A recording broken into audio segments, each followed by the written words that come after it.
د امر بالمعروف نهي عن المنکر او شکایتونو اورېدلو وزارت مسؤلینو ویلي چې په تیرو 4 کلونو کې دغه وزارت ته د هیوادوالو زرګونه شکایتونه رسیدلي او ګڼ شمېر ته یې په ښه ډول رسېدنه شوې ده. د دغه وزارت ویاند مولوي سیف الاسلام خیبر باختر اطلاعاتي اژانس ته وویل چې په تیرو 4 کلونو کې دغه وزارت ته شاوخوا 50,000 شکایتونه رسیدلي او له دې ډلې څخه ګڼ شمېر شکایتونو ته یې رسېدنه شوې ده. د امر بالمعروف نهي عن المنکر او شکایتونو اورېدلو وزارت له لوري په تیرو 4 کلونو کې تر 50,000 خواوشا پورې شکایتونه اورېدل شوي دي او دغه شکایتونو لوړه برخه حل شوي دي، رسیدګي ورته شوې ده او یو شمېر هغه چې د یاد وزارت په کاري استقامت کې داخل نه و هغوی ته لارښوونه شوې ده، اړوند ارګانونو ته لیږل شوي دي. د نوموړي په وینا یوازې تیر کال له دغه وزارت سره څه باندې 8,000 شکایتونه ثبت شوي دي. همداراز د روان 1400 هجري لمریز کال په اوږدو کې تر دا مهاله د یاد وزارت د شکایتونو برخې ته 8,000 شکایتونه څه باندې رسېدلي دي چې یو شمېر د هغوی څخه حل شوي او ځینې یې اوس هم تر څېړنو لاندې دي د موضوع د نتیجې رسېدلو په صورت کې به هغوی حل شي او یو شمېر داسې و چې هغه د دې وزارت مربوط نه و، هغوی ته هم لارښوونه شوې ده. ورته مهال یو شمېر هیوادوالو هم له باختر اطلاعاتي اژانس سره په خبرو کې د دغه وزارت له فعالیتونو څخه خوښي څرګنده کړې او ویلي دي چې شکایتونو ته یې په ښه ډول رسېدنه شوې ده. څه موده یو 2 میاشتې مخکې زما کشر ورور حاجي صاحب فریدالله احمدزی ونیول شو، نو تقریبا 2 میاشتې دې ځای معلوم نه و. ډېر ځایونو ته مې مراجعې وکړلې، عریضې مې وړاندې کړې، خو نو بالاخره یو میاشت منتظر شو، نو دې ځای معلومات ونه شو. بیا بالاخره د شکایت د کمیسیون رئیس شیخ مبارک صدیق الله نړۍ مننه، نو کله چې ما خپل شکایت مولوي صاحب ته عریضه وړاندې کړله، نو ډېر په تیزۍ سره او هغه اجراءات یې وکړه، زما هغه عریضه یې ولیدله او زما خبرې واورېدلې، نو د ما د ورور ځای معلوم شو او حتی 2 ځلې ما ورسره ملاقات هم وکړ، نو زه ډېره زیاته منندوی یم. زمونږ د قضیه چې وه زمونږ د امارت په اول کال کې په کابل کې هوټل پروان منطقه کې یو مارکیټ هغه شو ځمکه وه، دا یو کس په اجاره ونیوله د ښاروالۍ نه. دغه یاده ځمکه د همدغه کم دوکانونه چې دلته توضیح شو، خلک راغله شخصي پانګوال دغلته دغه صاحب د دې چا چې اجاره نیولې وه ده ته یې پیسې ورکړې او دا مارکیټ آباد شو. چې دا مارکیټ آباد شو، د مارکیټ 4.5 لکه کرایه وه د دې ځمکې، 4.5 لکه د ده کرایه وه، نو دغه یا د ځمکه 2 منزله مارکیټ جوړ شو. 2 منزله مارکیټ بیا د 3 کلو قرارداد و. د 3 کلو قرارداد په موده کې د خلکو دلته دکانداري کوله، نو 1.5 کال د دې جوړېدو وخت نیو او 1.5 کال هم دې کې خلکو دکانداري وکړه. د 1.5 کال په ختمېدو، د 3 کالو په ختمېدو سره دغه ځای بیا دوباره د ښاروالۍ د خوا مزایدې ته ورکول شو. نو په مزایده کې دغه 4.5 لکه کرایه په اساس د مزایدې راغله تر 4 لکو ته. یو کس را ولاړ شو، دی په 4 لکو ونیول. د 4 لکو والا کس راغی په مارکیټ کې، د مارکیټ ښاروالي غوښتل چې هغه ته یې ورکړي، دغه یاد کس ته یې ورکړي. نو دا کس غوښتل چې د دې خلکو نه 15 لکه روپۍ ټولې کړي. البته 4 لکه د ښاروالي پیسې وې، د به څه خدمات خپل چې کاریګر یې نیولو او دا دوکانونه یې کرایې ټولوله، مجموع کې دوکانونه مې 2 دوکانو. نو دغه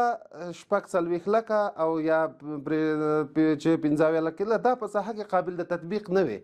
چې کله کوم ورځ موږ سمې شکایاتو ته راغلو، د صدیق الله مولوي صاحب سره مو وکتل چې معین صاحب د سمې شکایت دی، دغه زمونږ قضیه دغسې واورېدله. نو د امارت ټول مشران چې دي دا ډېر نیکان او بزرګان خلک دي، ډېر ښه خلک دي، خو حاجي مولوي صاحب ته د الله پاک ډېر عمر ورکړي او الله پاک دې تل همداسې خدمتګار لري. داسې خدمت یې موږ ته وکړو، دا قضیه یې موږ سره داسې بررسي کړه او داسې تعقیب کړه چې زمونږ د اواز یې تر هر لوړو مقاماتو ته ورسول. نو تر ننه پورې دا قضیه د تعقیب او بررسي لاندې ده. زمونږ ستونزه د برېښنا موضوع زمونږ په ښارګوټي کې چې اول دغه ښارګوټی د انکشاف ملي ریاست مربوط ښارګوټی ده، دې کې یو تعداد کورونه هغه شول، دلته خلکو ته توزیع شوي وو یو تعداد کورونه البته خلکو ته توزیع شوي وو چې هغه وخت کې دلته د برېښنا ریاست لخوا نه رسمي میټرونه خلکو ته ورکول شوي نه وو خو بیا یو ماستر میټر خپله برېښنا اخیستی وو هغه انکشاف ملي دی ماستر میټر اخیستی وو چې هغه نه بیا فرعي میټرونه خلکو ته یې ورکړي وو چې هغه اوس په هغه یو تعداد خلک د هغه نه قصدار بول یعنې کیلوواټ 10 روپۍ په خلکو باندې راغلو خلک تر یو وخته پورې په جریان کې نه ول خو دوی بیا چې کله په جریان چې کیلوواټ 10 روپۍ په دې باندې حسابېږي نو بالاخره موږ مجبور شو راغلو د شکایت اورېدلو معینیت ته دلته معارضه ورکړه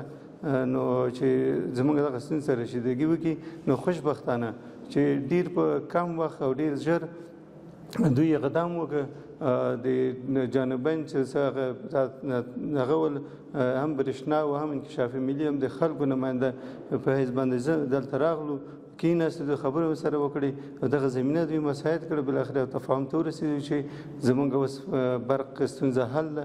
برق لرو. محمد فاروق او نور محمد هم د هغه کسانو له ډلې څخه دي چې د خپلو ستونزو په اړه یې یاد وزارت ته شکایت کړی و او د مسؤلینو له لوري ورته پر وخت رسېدنه شوې ده.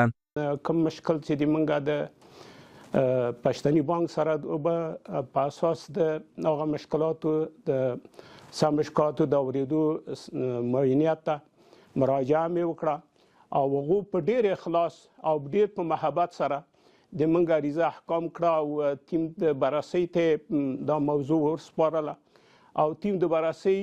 په مدت د 2 هفتو د 3 هفتو کې دا موضوع وڅېړله په ډېر صداقت سره ډېر ماهرانه او په ډېر اخلاقو سره دا د موږ مشکل حل که حتی د 15 یا د 16 کلو موضوع نو ډېر په صداقت سره دوی را سره محبت وکړه او ډېر اخلاص یې وکړه. داسې نه چې په شکل د ریا وایم د خدای د رضا لپاره دا خبره کوم لکه ماشوم چې څوک نازوي په هغه شکل باندې چې موږ د ادارې ته راغلي یو موږ ته یې چای مخکې کړی او عریضه په ډېر دقیقه توګه څېړلې ده او د موږ مشکل ته یې رسیدګي کړې ده. مشکل ما کدمی چی برق بود ریاست برق بود از دوام مشکل از ضد نبود از قصدی نبود اون سوی تفاهم بود سوی تفاهم ریاست برق یک بلاک بود او رو باز من معینیت چی سم شکایات امر بالمعروف همینجا آمدم و شکایت کردم بازیار خدا خیر بده بازیار کردم رفتن این سر زمینم رفتن این دیدن که اونمو میتر به من است اونمو میتر مربوط به من است اون میتر بیخی از کس دیگه است بازورم بازوا چی محل ساختن. د امر بالمعروف نهي عن المنکر او شکایتونو اورېدلو وزارت ویان مولوي سیف الاسلام خیبر همدارنګه وویل چې له دغه وزارت سره د شکایتونو ثبتولو لړۍ ډېره ساده او اسانه ده او ډاډ یې ورکړ چې ټولو اړوندو شکایتونو ته به رسېدنه کیږي.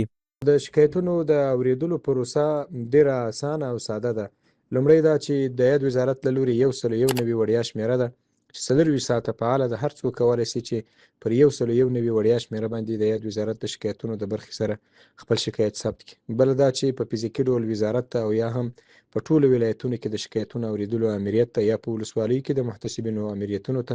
خپل شکایت وروړي او هغه هیوادوال چې له هیواد نه بیرون دي هغوی کولی شي چې د یاد وزارت د رسمي ویب سایټ او ایمیل ادرس له لارې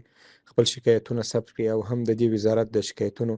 د اورېدلو دپاره چې د واتساپ کومې شمېرې دي په هغوی باندې هم کولی شي. همداراز بله اسانه لاره دا ده چې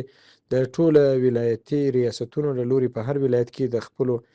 ولایتي ریاستونو د شکایتونو شمېرې توزیع شوي دي. ټول هیوادوال کولی شي چې په هر وخت کې هغه شمارو سره په واتساپ د لارې یا هم د ساده تلیفون له لارې خپل شکایتونه ثبت کړي او بیا نتیجه هم تعقیب کړي. د یادونې وړ ده چې د امر بالمعروف نهي عن المنکر او شکایتونو اورېدلو وزارت د اسلامي امارت له مهمو او کلیدي وزارتونو څخه ګڼل کیږي چې د معروفاتو د اقامې منکراتو د مخنیوي او شکایتونو اورېدلو سربیره په بازارونو کې د سود او احتکار د مخنیوي د درملنې په موخه د رواني ناروغانو راټولولو د میرمنو د اجباري نکاحو د مخنیوي د ښځو حقوقو د خوندیتوب او نورو بیلابیلو برخو کې هم فعالیت کوي.